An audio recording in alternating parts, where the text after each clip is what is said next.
With 104 days to go before the election, Team Obama and Team Romney are on their way to spending over $1 billion in a fight over an ever-shrinking group of the American electorate, the only group that matters, the undecideds. And the undecideds don't like what they see. NBC News, Wall Street Journal pollsters find President Obama with a 29% favorability rating among undecideds. 42% of the undecideds view the president unfavorably. Mitt Romney's favorability rating with undecideds is about half President Obama's. Just 16% of undecideds have a favorable view of Romney. 44% have an unfavorable view of Romney.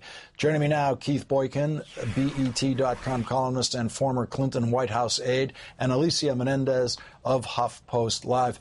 Keith, this favorability rating that we're seeing among the undecideds with Mitt Romney is comparable in polling only to Dick Cheney's favorability rating when he was when he was leaving office. Cheney had a 13, which is about as low as you can find in polling. I mean, you just need your family and your extended family to get to 13.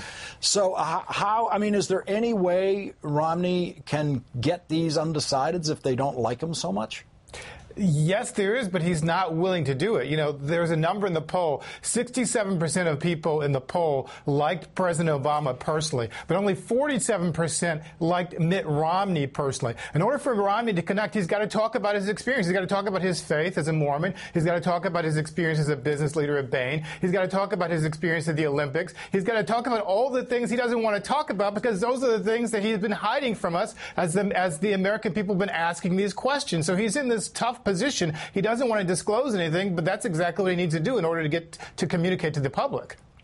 And Alicia, as we've talked about before, with the Latino vote, there is a gap that unless something happens with it, there doesn't seem to be math that shows how Romney could win. And that is the same NBC News, Wall Street Journal poll has President Obama leading 67-23 among Latino voters. What might change those numbers between now and Election Day? I don't think anything changes those numbers for the better for Romney, even as he tries to soften his language on immigration. Hispanic voters remember all of the things that he said in the primary about self-deportation, about vetoing the DREAM Act. In addition to that, you look at the polling, one of the most appealing things for Hispanic voters about President Obama is the way he talks about middle-class issues, about basic economic issues.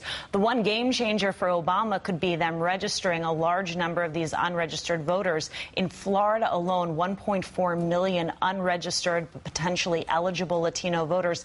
That's 5 times his win margin from 2008. So they do an aggressive registration program there that could make this spread even larger. And, Keith, as we know, the Republicans have an aggressive voter suppression move going on through these voter ID laws. That seems to be what they're betting on to deal with things like this Latino vote margin. Well, yeah, it seems like they're not trying to really get people to like Mitt Romney because the vote for Mitt Romney is overwhelmingly anti-Obama, not pro-Romney, whereas the vote for Obama is pretty much pro-Obama. They're not voting against Mitt Romney. But if you look at what people were saying, what the Republicans themselves were saying about Mitt Romney, it's understandable. I mean, Newt Gingrich called him a liar. Michelle Bachmann said he was a chameleon. John Huntsman said he was a perfectly lubricated weather vane. And Ann Coulter said if we run with him, we're going to lose. The Republicans themselves don't like him. Why would they expect independents or anyone else to like him? They're trying to sell something nobody really wants. Keith Boykin and Alicia Menendez get tonight's last word. Thanks for joining me tonight. Thank you. Thanks, Lawrence. The Ed Show is up next.